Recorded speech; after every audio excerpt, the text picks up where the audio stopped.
Welcome to Fear and Greed Summer Investing Series, brought to you by Vanta, specialists in compliance-led growth. I'm Sean Aylmer. Classic cars are great to look at, even better, I suspect, to drive, but they're also growing as an investment class. As always, this is general information only, and you should seek independent advice before making investment decisions. Stefan von Imhof is the co-founder of alternative investing community fund alts.co, ALTS.co. Stefan, welcome back to Fear and Greed. Great to be here. I imagine there's a few ways to invest in cars. You could buy a car, park it in the garage, wait for it to appreciate, or perhaps you could buy a share in a classic car. How does it work?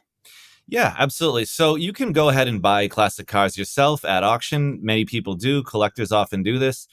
And that's great. The problem with that, though, is that you have to worry now about maintenance, storage, insurance, all the stuff that, if you don't have the space for it yourself and you don't want to get into the insurance weeds and all that, then you're probably looking for some better options. And so over the past few decades, classic car or automobile funds have emerged.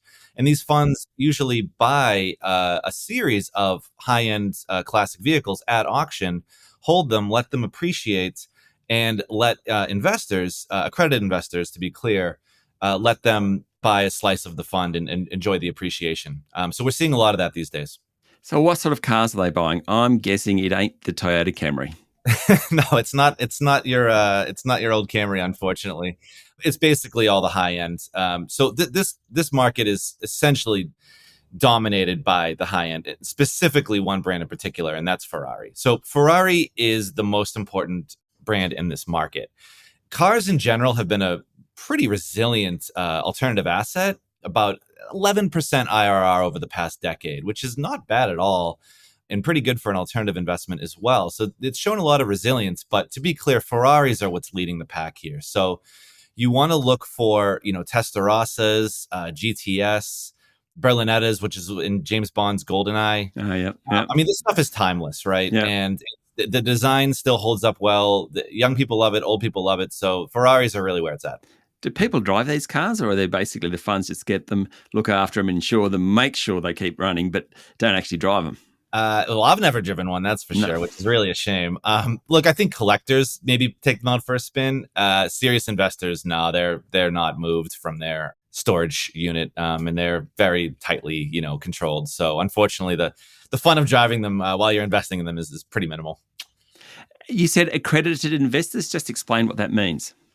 So, sophisticated investors, accredited investors, depending on your jurisdiction, where you live in the world, most of the funds that have popped up fall under, in the U.S., they fall under what's known as Regulation D, which is you have to be a sophisticated or accredited investor in order to invest in these funds. There are exceptions. There are some companies out there that have basically fractionalized these high-end vehicles and allow anybody, including non-accredited investors, to invest in them. So you do see this stuff coming up, but generally speaking, this is an asset class that is mostly for accredited investors. The risks, Stefan? The risks are that the market, the demand doesn't stay high in the future. I don't personally share that opinion, but one could make an argument that, classic cars, which by the way, let's not forget, most classic cars actually depreciate over time. So there's kind of a weird thing going on where, a car is released, and for the first 20, 30 years, it actually goes down in value. But then something magical happens, and the way humans value these old vehicles, it actually starts going up again. So the cars you're going to want to look at in this market are from like the 80s and 90s, if not earlier. And this, again, especially like Ferraris. Enough time has passed now that these are considered classics and the risk is lower. I would say that, in terms of the risk, it's two things. It's number one, that the overall demand for classic cars doesn't keep up like it has for the past 10, 15, 20 years.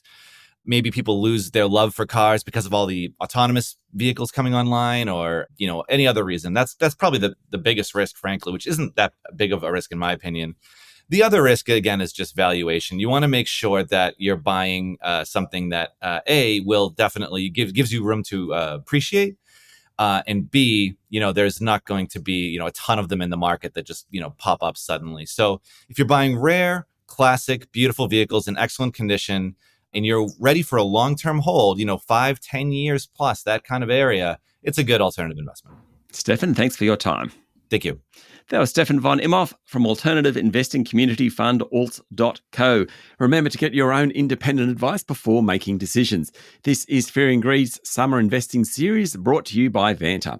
Vanta automates compliance for frameworks like ISO 27001, SOC 2, CPS 234 and Essential 8, saving time and money while building trust. Join over 8,000 companies like Atlassian, Dovetail and FireAnt managing real-time risk. Get $1,000 off at vanta.com/fearandgreed. I'm Sean Aylmer. Enjoy your day.